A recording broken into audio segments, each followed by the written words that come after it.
Venezuela has experienced decades of internal instability and social and economic turmoil.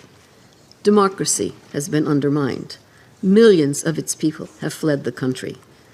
Dalam rapat Dewan Keamanan alias DKPBB, Sekretaris Jenderal Perserikatan Bangsa-Bangsa alias PBB Antonio Guterres justru menyoroti demokrasi Venezuela yang dianggap mulai terkikis. Hal itu disampaikan Antonio dalam rapat darurat bersama anggota DKPBB yang digelar di New York, Amerika Serikat pada Senin 5 Januari. Rapat darurat DKPBB tersebut digelar usai otoritas Amerika Serikat menangkap Presiden Venezuela, Nicolas Maduro, pada Sabtu dini hari. Dalam rapat tersebut, Guterres justru menyoroti demokrasi di Venezuela yang dianggap telah terkikis hingga menimbulkan gejolak sosial dan ekonomi di negara tersebut. Hal ini dianggap menjadi sumber migrasi massal warga Venezuela ke Amerika Serikat.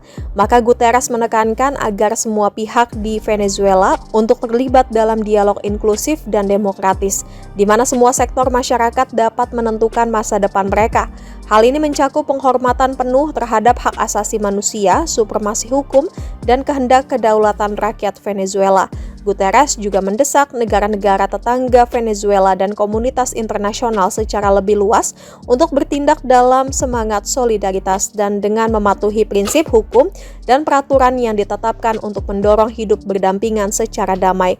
Kata Guterres, dalam situasi yang membingungkan dan kompleks seperti yang dihadapi sekarang, penting untuk tetap berpegang pada prinsip di mana semua pihak harus menghormati piagam PBB dan semua kerangka hukum lain yang berlaku untuk menjaga perdamaian dan keamanan.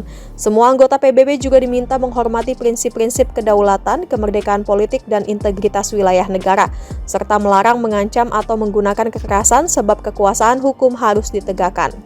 Venezuela has experienced decades of internal instability and social and economic turmoil. Democracy has been undermined. Millions of its people have fled the country.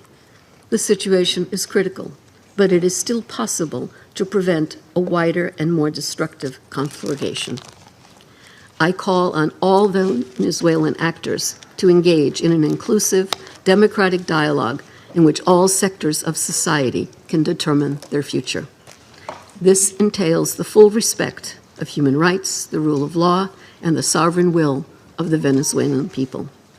I also urge Venezuela's neighbors and the international community more broadly to act in a spirit of solidarity and in adherence to the principles, laws, and rules erected to promote peaceful coexistence.